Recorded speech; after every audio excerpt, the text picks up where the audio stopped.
Hello friends, मैं आपका mentor AK Singh. और आज हम CTET का जो 20 दिसंबर का जो पेपर है उसे देखेंगे और इसमें हम EVS का भाग देखेंगे, यानी पेपर 1 का EVS का भाग देखेंगे।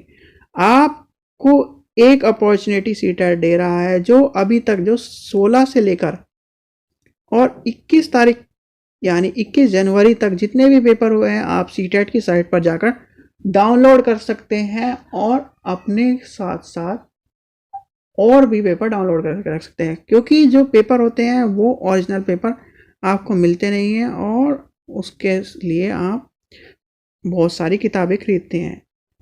आप उनको डाउनलोड कर लें और डाउनलोड करके इन जो हम आंसर की करा रहे हैं उसमें आंसर टिक कर ले, जिससे अगर आपका इस साल या इस बार आपका CTET नहीं हो पा रहा है तो आने वाले समय में आपको ओल्ड पेपरों के तौर पर ये पेपर मिल जाए और आपकी मदद हो जाए। तो समय व्यर्थ न करते हुए आज हम EVS का भाग देखेंगे। EVS में जो 20 तारीख का पेपर है, पेपर 1 का भाग देखेंगे। चलिए शुरू करते हैं।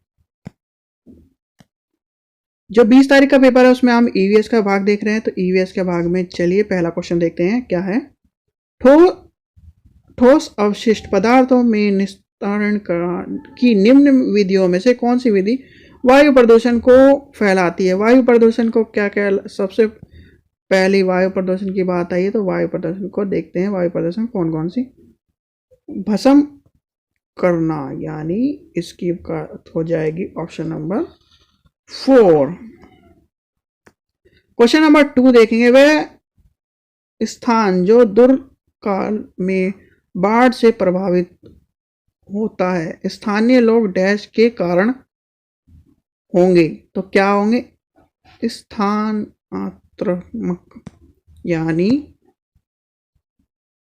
स्थानांतरण।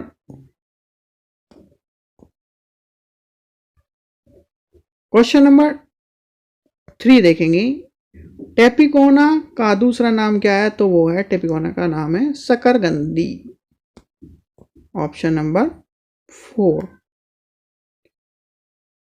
क्वेश्चन नंबर 4 देखेंगे। हांगकांग में निम्न में से कौन सा भोजन लोकप्रिय है।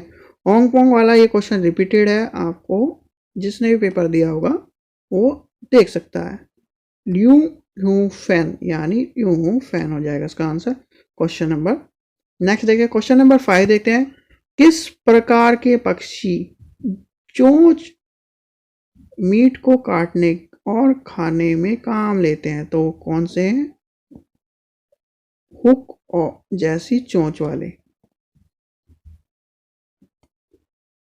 क्वेश्चन नंबर 6 देखेंगे। एक अध्यापक जो कक्षा 4 के बच्चों को शीघ्रता से बनने वाले नाश्ते के बारे में बताता है, तो उसका जो सबसे अच्छा उदाहरण कौन सा है, वो है भेलपुरी, क्योंकि भेलपुरी जो है सबसे जल्दी बन जाती है। तो वो इस तरह की, ये एक तरह से जो ये क्वेश्चन है ये हमें किसकी याद दिलाता है, जो है EVS की 6 थीम के बारे में। तो नेक्स्ट देखते हैं क्वेश्चन नंबर 7। क्वेश्चन नंबर 7 देखते हैं। पट्टीचित्र की कला किस राज्य में परंपरागत पेंटिंग या हस्तशिल्प है, तो वो किसके बारे में बात कर रहा है, ये है उड़ीसा की बात। तो क्वेश्चन नंबर 7 का क्या हो जाएगा, ऑप्शन नंबर 2। क्वेश्चन नंबर 8 देखते हैं। महामारी के दौरान चिकित्सक ने विटामिन सी की बात कर रही है। विटामिन सी जो है वो किसके में, विटामिन सी से भरपूर भोजन करने का परामर्श दिया था। इस समूह में कौन से चिन्ह विटामिन सी के बारे में, ब्रोकली, स्ट्रॉबेरी और नींबू, क्या होगा इसका ऑप्शन नंबर 4 होगा। क्वेश्चन नंबर 9 देख रहे हैं। किस राज्य में धूमकेतु के बारे में मोस्ट इंपॉर्टेंट सबको पता होगा, तो वो है मिजोरम। क्वेश्चन नंबर 10 देखते हैं। दक्षिण भारत में मनाए जाने वाली फसल काटने के पर्व कौन से हैं, तो ये सबको पता है, ओमन, पोंगल और यानी ऑप्शन नंबर 3। क्वेश्चन नंबर 11 देखते हैं।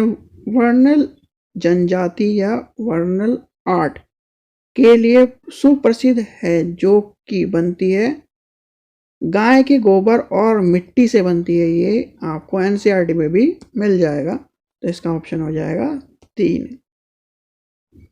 भारत के किस राज्य में समूह, जो ये समूह दे रखे हैं नीचे, वो कौन से ऐसे राज्य हैं जो गुजरात, वो कर्क रेखा से गुजरते हैं। कर्क रेखा से कौन कौन से गुजरते हैं? गुजरात, छत्तीसगढ़, गुजरात और झारखंड। ये वाला ऑप्शन हो जाएगा ऑप्शन नंबर 2। अजय भोपाल में है। क्वेश्चन नंबर 13 क्या कह रहा है? अजय भोपाल में है और उसे गैंगटॉक और पांडिचेरी के समान में उपस्थित होना है या सम्मेलन में उपस्थित होना है। जब वह अजय गैंगटॉक और पांडिचेरी के स्थान ने पूछा है, इसमें इतना लंबा की बात नहीं रही, तो एक तो उत्तर पूर्व में है और दूसरा दक्षिण पूर्व में है, तो यानी ऑप्शन हो जाएगा इसका ऑप्शन नंबर 3। क्वेश्चन नंबर 14 देखते हैं। निम्नलिखित में कौन सा सबसे छोटा प्रवासी पक्षी जो उत्तरी ध्रुव क्षेत्र से भारत आता है? तो वो होगा स्टीन, यानी छोटा जल रैंक। ऑप्शन हो गया इसका 4।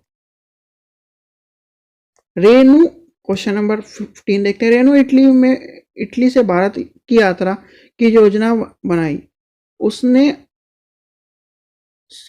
उसके मित्र ने उसे वह पनीर या चीज की बात कही है। चीज जो है पनीर लाने के लिए, चीज को हिंदी में एक तरह से पनीर ही कहा जाएगा, तो इसमें इसलिए पनीर लिखा है।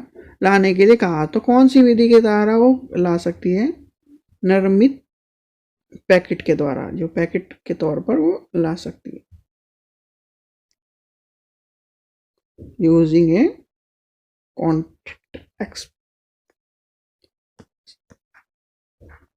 आगे देखते हैं ऑनलाइन कक्षा। क्वेश्चन नंबर 16 देखते हैं। ऑनलाइन कक्षा की अवधि में एक ईवीएस शिक्षक दृष्टिबाधित विद्यार्थी को कौन से शिक्षण के बारे में बताया गया करेगी? तो वो कौन सा करेगी? आवाज, दृष्टिबाधित की बात हो रही, पहले तो आवाज से कर देगी, तो वो इस तरह से पाठ्यक्रम को ठोस अनुभव का उपयोग करना, इस तरह से दृष्टिबाधित वाली को बताएगी। तो ऑनलाइन में question number 4, 1 2 3 4। Question number next देखते हैं। क्वेश्चन नंबर 17 क्या कह रहा है? पहले दृष्टिबाधित की बात करिए, अब श्रवण बाधित की बात करें। श्रवण बाधित बच्चे के शैक्षिक आवश्यकताओं को प्रबंध करने के लिए शिक्षिका ऑनलाइन क्योंकि ऑनलाइन का वातावरण था, तो इसलिए ऑनलाइन से ज़्यादा क्वेश्चन पूछे गए हैं।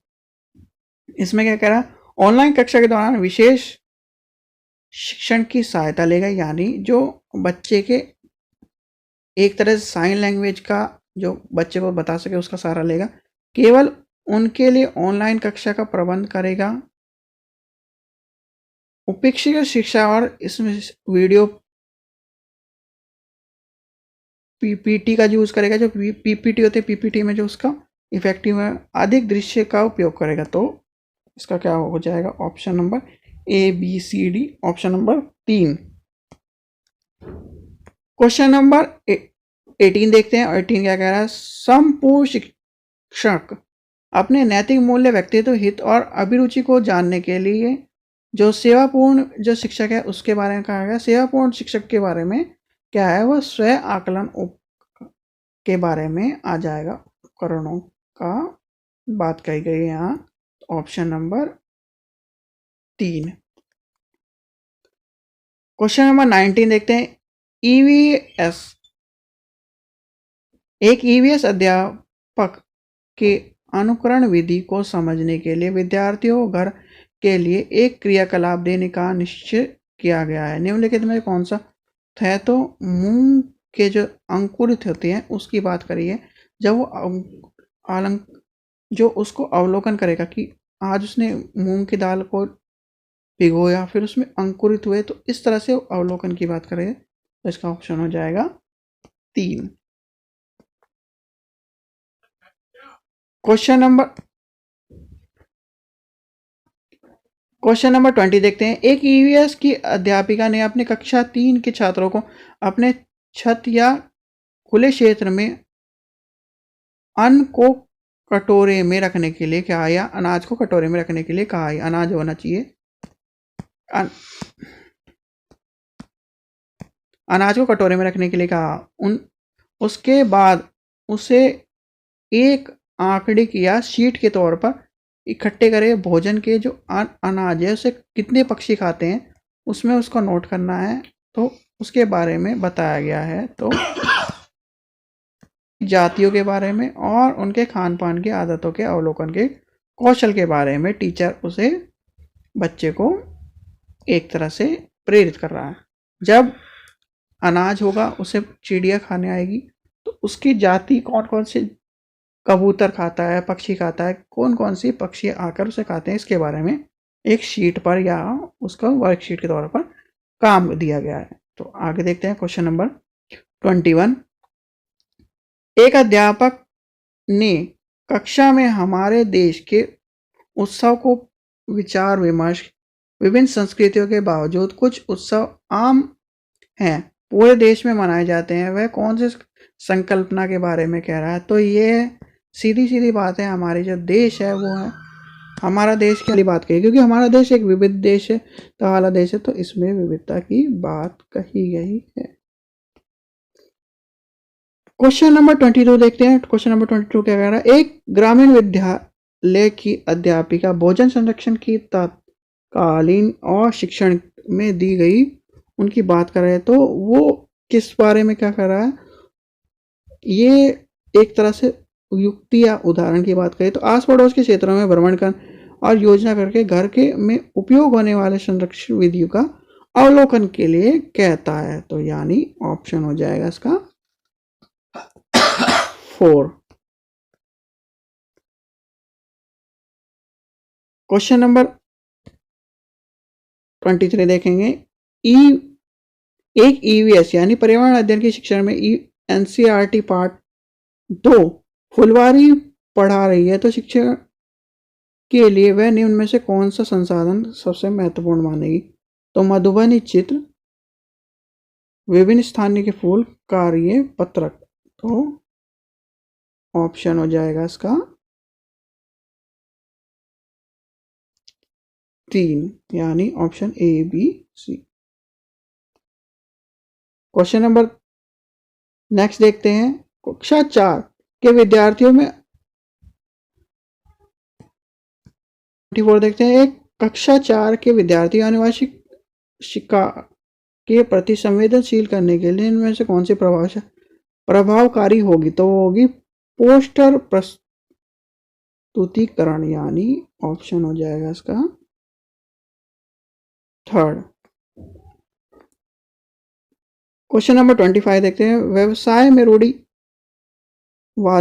छाप में मुद्रित के लिए प्रति विद्यार्थियों को संवेदनशील करने का प्रभावशाली तरीका क्या है। नुक्कड़ नाटक वाली बात करी, नुक्कड़ नाटक से बच्चा ज़्यादा जल्दी सीखेगा, तो इसलिए उसका ऑप्शन हो जाएगा 25 का ऑप्शन नंबर 2। 26 देखेंगे। पर्यावरण अध्ययन के उद्देश्य को सफल करने के लिए पाठ्यचर्या आधारित होनी चाहिए, तो वो कौन सी होनी चाहिए। पर्यावरण डैश पर अधिगम है। पर्यावरण डैश के अधिगम क्या है। पर्यावरण के बारे में, पर्यावरण के माध्यम में और पर्यावरण के लिए। ये फिल इन द ब्लैंक्स में आ जाएगा ऑप्शन नंबर 2। क्वेश्चन नंबर 27 देखते हैं। अध्यापक ने अपने छात्रों को विद्यालय के बगीचे में गुलाब के पौधे को ढूंढने के लिए कहा। छात्रों ने देखा कि कुछ फूल नहीं खिले हैं। उन्होंने निर्देश दिया कि वे पौधे प्रतिदिन देखें, यानी रोज देखें, और कितने दिन में वो बाहर आ जाते हैं। वह अध्यापक को किस तरह का विकास कर रहा है, तो वो उसके प्रयोग के आकलन को दर्ज करने का और छात्रों की जिज्ञासा के बारे में बात कर रहा है। जैसे एक क्वेश्चन था सीटेट ने जब प्रीवियस में पूछा था तो उसमें कि वो बच्चे को कहेगा कि पौधा लगाए और पौधा लगा के उसका अवलोकन करे, जिससे वो जिज्ञासा रहे उसमें। क्वेश्चन नंबर 28 देखते हैं।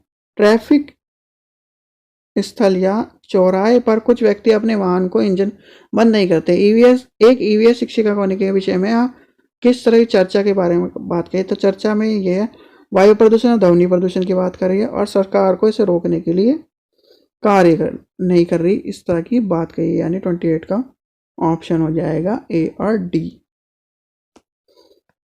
क्वेश्चन नंबर 29 देखते हैं। क्वेश्चन नंबर 29 देखते हैं क्या कह रहा है।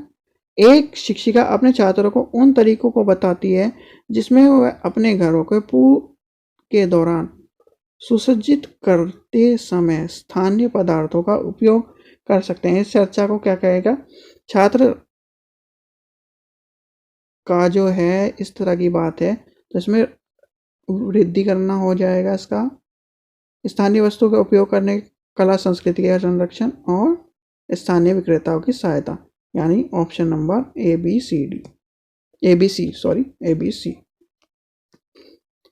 क्वेश्चन नंबर 30 देखते हैं। लास्ट क्वेश्चन है ईवीएस का। निम्नलिखित में कौन सा साधन पर्यावरण अध्ययन के विद्यार्थी को आकलन के लिए गुणात्मक आंकड़ों को इकट्ठा कर सकता है। यानी जो गुणात्मक आंकड़े की इकट्ठी करने की बात करी गई है तो वो किसमें है, इसमें है दृष्टात्मक अभिलेख, यानी ऑप्शन नंबर पहला। तो इसका ऑप्शन हो जाएगा पहला। तो इसका जो ईवीएस के जो 30 क्वेश्चन है उसमें हमने देख लिया 30 के 30 आंसर। आप अपने कमेंट बॉक्स में बताएं कि 30 में से आगे कितने आ रहे हैं, और सीडीपी का भाग, ईवीएस का भाग और हिंदी का भाग पेपर 1 का आपको मिल जाएगा। तो इसलिए चैनल को सब्सक्राइब करके रखें और आने वाले जितने पेपर हो, सारे पेपर अभी तक के जितने भी सीटेट के पेपर हैं वो कराएंगे, इसलिए आप चैनल को सब्सक्राइब करके रखें। ज़्यादा से ज़्यादा वीडियो को लाइक करें, शेयर करें और इस पेपर से अपने आंसर मिला लें। अगर आपका पेपर 20 तारीख को हुआ है तो यानी 20/12 को जो हुआ है, तो आप अपने आंसर मिला के चेक कर लें कितने आपके सही हो रहे हैं। तो वीडियो देखने के लिए थैंक यू।